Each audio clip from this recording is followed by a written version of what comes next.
So Jason, one of my favorite things is influencers, and sometimes they come in a minute, sometimes they come in a lifetime. My grandfather, who was from Kyiv, was maybe my first big one. He used to take me for Ah, walks in the park when I was 5 years old in Montreal, and he always meeting people and talking. And I said to him once, I said, Zeta, how do you know all these people?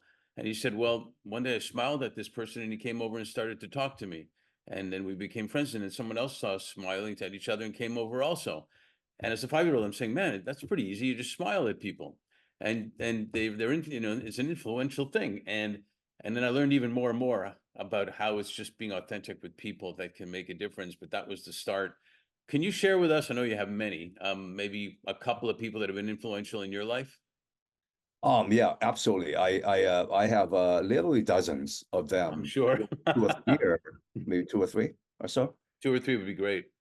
Oh man, I would say I mentioned that I was secular for 58 years, right? But I'm actually a tail end boomer. I'm older than probably most of you listening.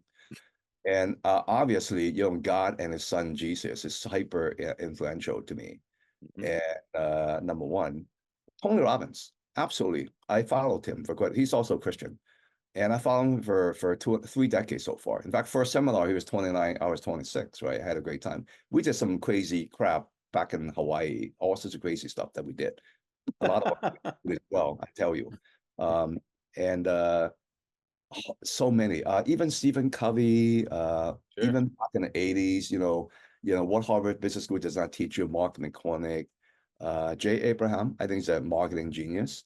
There's quite a bit of them, so many. I got in my Audible, for example, besides the hundreds and hundreds of books that I have, a lot of hard copies, and I got close to 200 books in my Audible audiobook alone. I'm very aggressive in learning, right? I I love. would say by what you said in the other video we did that in their own way, your mom and dad were too. My mom and dad, yes. Oh, of course, our parents, you have to revere them, right? Despite, their shortcomings, or my dad's lack of education. But one thing I noticed is that they're retired blue collar workers. It's a work ethic. I Right. wish I had the work ethic. They're these industrious Cantonese immigrant. Oh my God, it's incredible, right? Yeah. My daughters are influential to me. Yeah. Like, I mean, your daughter influenced me, and I only met her one time. So Well, you met one of them.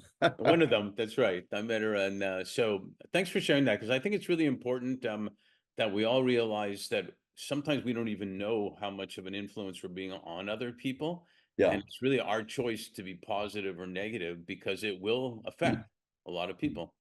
So Yeah. you've influenced me in a positive way, and I appreciate that. So thanks for sharing these thoughts. Yeah, absolutely.